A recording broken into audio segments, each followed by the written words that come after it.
नाज़रीन मोहतरम, जो अमराज सर्दियों में ज़्यादा शिद्दत पकड़ते हैं उनमें चंद एक सीने से मुंसलिक है।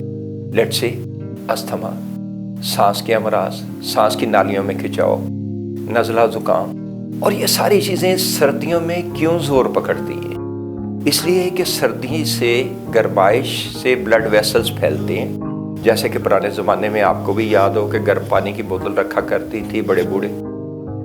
क्यों रखा करते थे? कि इसलिए कि गर्माइश से ब्लड वेसल्स फैलते हैं और सर्दी से सिकुड़ते हैं। जहाँ पहले ही प्रॉब्लम आ रहा हो, जहाँ पहले ही नर्व सिकुड़ी हो, ब्लड वेसल्स में पूरा ब्लड ना जा रहा हो, जहाँ इन्फ्लेमेशन का नर्व शिकार हो, वहाँ सर्दियों में जब मज़ीद सिकुड़ती हैं तो उसमें मज़ीद शिद्दत आ जाती है, जैसे अस्थमा और सांस के अमराज में।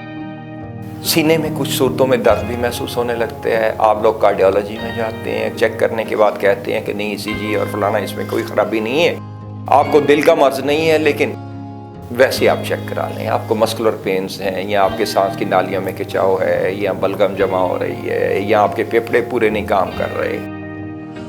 तो फेफड़े जो हैं इनकी रिफ्लेक्सेस, ये जैसा कि आप चार्ट पे देख रहे हैं, T1 T2 और थोरेसिक के अपर वर्टेब्रा से कंट्रोल होते हैं। थोरेसिक नाज़रीन, मैं यहाँ पे हल्का सा याद कराता चलूँ कि नर्वस सिस्टम के तो बेसिकली 3 ही हिस्से हैं ना, brain being the head of the body, spinal cord and spinal nerves, जैसा कि आप चार्ट पे देख रहे हैं। और जितनी हमारी रिफ्लेक्सेस हैं पूरी बॉडी की फ्रॉम हेड टू टो, वो हमारी स्पाइनल कॉर्ड के ज़रिए दिमाग को फीडबैक और वाइस वर्सा, दिमाग से अहकामात जो जाते हैं, हमारी 5 हिस्से जो काम करती हैं, सारी की सारी इन रिफ्लेक्सेस के थ्रू काम करती हैं। और जो फेफड़ों के पॉइंट है, जो सांस की नालियों के पॉइंट है, वो ये थोरेसिक के अपर वर्टेब्रास, जैसा कि आप चार्ट में देखें। इनमें वक्त गुजरने के साथ साथ जो खिंचाव आ जाता है। क्यों खिंचाव आ जाता है? हड्डी हमारी 7 चीज़ों से बनी है ना, as you must be knowing, calcium, vitamin D, magnesium, phosphorus, silicon, copper and fluoride. जब इनमें कमी आती है तो थोड़ी फ्लक्चुएशन आ जाती है हड्डियों में, डिस्क थोड़ी सी प्रोट्रूड कर जाती है, नर्व्स जो वहाँ से निकल रही हैं, रिफ्लेक्सेस जो वहाँ से निकल रही हैं, जो एडजॉइनिंग ब्लड वेसल्स वहाँ से निकल रहे हैं, वो थोड़ा सा कंप्रेशन का शिकार हो जाता है, जिससे कि उनमें खिंचाव आ जाता है, सप्रेस हो जाती है, कंप्रेशन आ जाती है इन नर्व्स में।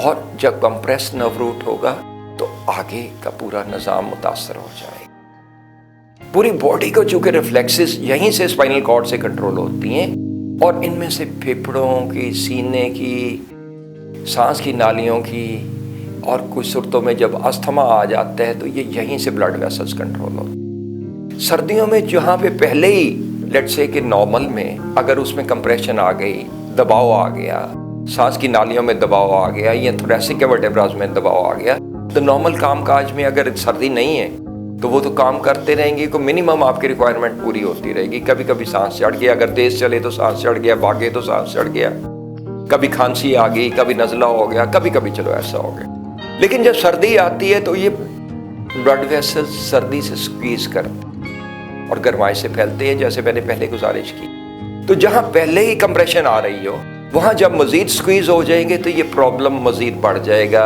मज़ीद एग्रेवेट हो जाएगा, और जिससे सांस की नालियों में खिंचाव आने लगेगा, दमा टाइप आपको महसूस होगा, अस्थमा महसूस होगा, और गॉड फॉरबिड्स कुछ डॉक्टर्स के पास अगर आप चले जाएं तो वो आपको कहेंगे जी आपको तो TB हो गई है, जबकि ऐसा नहीं है। ये नहायत आसानी से कंप्रेशन यहाँ से दूर कर दी जाए, अगर कायरोप्रैक्टर के पास आए विदाउट मेडिसिन, विदाउट सर्जरी, ये मसला आपका इम्प्रूव कर जाएगा, बेहतर हो जाएगा, ठीक हो जाएगा।